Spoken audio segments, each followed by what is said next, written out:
Cody and the Fountain of Happiness, Chapter 11. Perfect. Far out, said Gigi when they asked if Spencer could go to Cody's house. I'll get a jar of my green tomato chutney and walk you right over. Mew Mew's invited too, said Spencer. Gigi raised her eyebrows. She tapped her bottom lip. You don't need to worry, Spencer stuck out his chest. She won't run away. We hypnotized her. Is that so? Gigi rummaged in her hair and found a pair of sunglasses. She put them on and looked at Mew Mew, who was back asleep. It's hard to tell.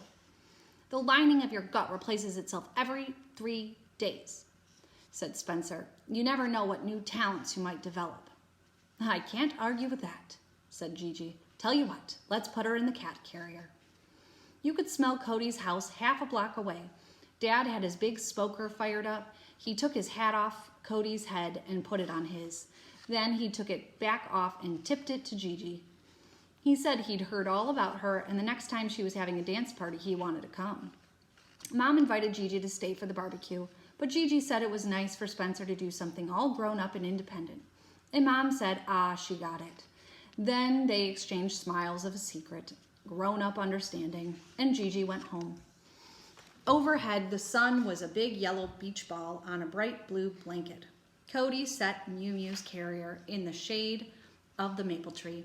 She unlatched the door, but Mew Mew stayed inside. Wyatt did chin-ups on a tree branch. He chased Spencer and Cody with the hose. He even gave Spencer a lesson in the Houdini headlock. The angle of the elbow is all important, he said, grabbing Cody. The victim is rendered helpless. Spencer nodded gravely. There's some kids back home I could use that on. Mom carried out bowls of potato salad and coleslaw. For a practically once-in-a-lifetime treat, she gave them cans of pop. It was hard to believe, but Spencer had never shot root beer out of his nose. There are more useful things to teach a person, Mom said. But then she kicked off her hot pink shoes. Wiggle, wiggle, her toes. Smile, smile, her mouth. Cody did a left-handed cartwheel. She did a right-handed cartwheel. And for the first time in her long life, she didn't fall on her bottom. That looks like a fun day.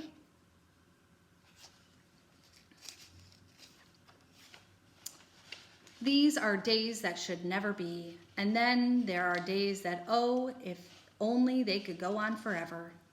Or there are days that should never be, and then there are days, if only they could go on forever. While they ate, Cody felt something fuzzy on her foot, something way too heavy to be a caterpillar. She ducked her head under the picnic table. Mew? Said Mew Mew. Mew, Mew? That is cat for, may I join you? Cody set Mew Mew on the bench and fed her bits of burger. Dad said, call the zoo, there's a wild animal on the loose. Mom said, I'd love a dress the same green as her eyes. After a while, Mew Mew jumped down into the grass. Cody and Spencer watched her sniff and explore. They could hardly breathe. This was the test.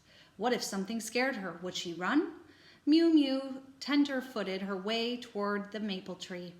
All at once, a blue jay squawked like a tiny fighter jet. It zoomed over Mew Mew's head. What do you think Mew Mew's gonna do?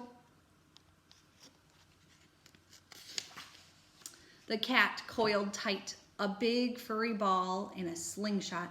Then, boing! She leaped, spun in midair, and dove under the table where she huddled on Cody's foot.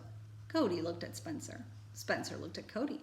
In perfect sync, they raised their palms and high-fived. It worked! If this were a movie, everyone would hug, music would swell up, and ta-da, happy ending time. The whole audience would burst into applause. Only this was real life, where things are not so simple at all. Chapter 12, 2 things. Dad had 3 more days off, so Cody got to stay home with him. Is there any need to say how wonderful this was? But the day before he was due back on the road, 2 things happened. Neither one was in the happy ending category. Thing number 1, Wyatt fainted at doctor camp. When camp called, Cody and Dad jumped in the car and sped there. Wyatt sat in the nurse's office. His face looked like an uncooked marshmallow. Are you all right? Cried Dad. The nurse had brown eyes and a kindly smile. She said, "It's common to faint when they're having their first dissection."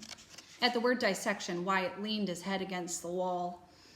"He'll be fine," said the nurse, "but you better take him home for the rest of the day."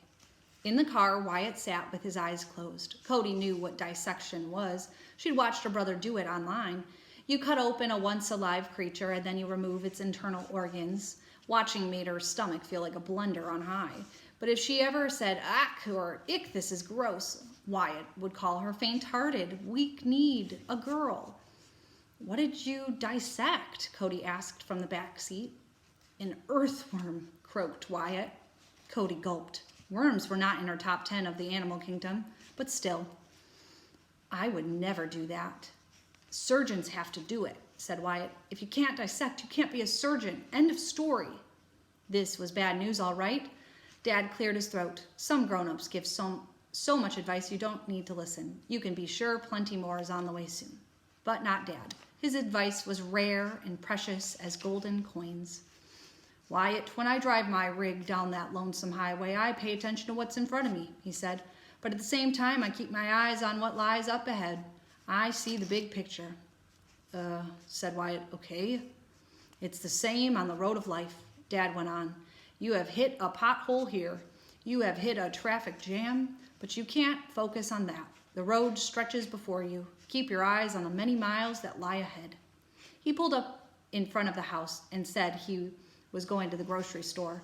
Inside, Wyatt collapsed on his invisible bed. Thinking of his life as a road full of potholes wasn't really helping him. But before long, Dad came back with all of Wyatt's favorite foods. He heaped a plate with chips and dip and filled a bowl with Moose Tracks ice cream. "I have another surprise," Dad said as Wyatt began to eat. He turned to Cody with a grin. "I figured out what to do with you, little seed." Thing number 2, Dad hired a kid sitter. It got even worse. "I saw an ad on the store bulletin board and I called and spoke to the world's nicest girl. She has lots of experience and even offered to give me references. She's your age, Wyatt." Wyatt's mouth was too stuffed with chips to even reply. "In fact, she actually knows you," said Sunbeam Dad. "Her name is, Peyton Underwood?" Wyatt started to choke. Dad pounded him on the back. Slimy chip bits landed on Cody's arm. "Peyton?" Wyatt sputtered. "Here in our house with Cody?" "What?" Dad looked concerned. "Is something wrong with her? Peyton, I mean?" In this life, what grown-ups don't know can be astonishing." "She's the girl of his dreams," Cody told Dad in a low voice, but not low enough. "She is not," howled Wyatt, "but you have to call her back and say she can't come." "Too late for that," Dad said. "You have to, right now. It'll be too embarrassing. It'll ruin my whole life." "You? What about me?" Cody flicked a slimy chip off her arm. "I'm the one who's getting a hard-hearted shampoo commercial for a sitter. You think that's going to be any fun for me?" "This is definitely the worst day of my life," said Wyatt. "This day will live in infamy." "Besides," Cody said, "did you just call me embarrassing?"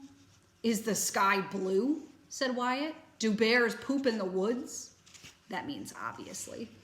"Go easy," said Dad. "It's going to be all right. Cody will behave." He rested his hand on top of her head. "I can count on you, right?" "You can count on me, but possibly not some other people around here." Dad's talent was giving magic hugs. When you were in the magic middle of one, you magically felt kind towards the whole world. You magically couldn't stay mad at anyone or anything for long, even a brother who called you embarrassing, probably because he was still faint-brained, with no idea what he was saying. That's where we're going to stop.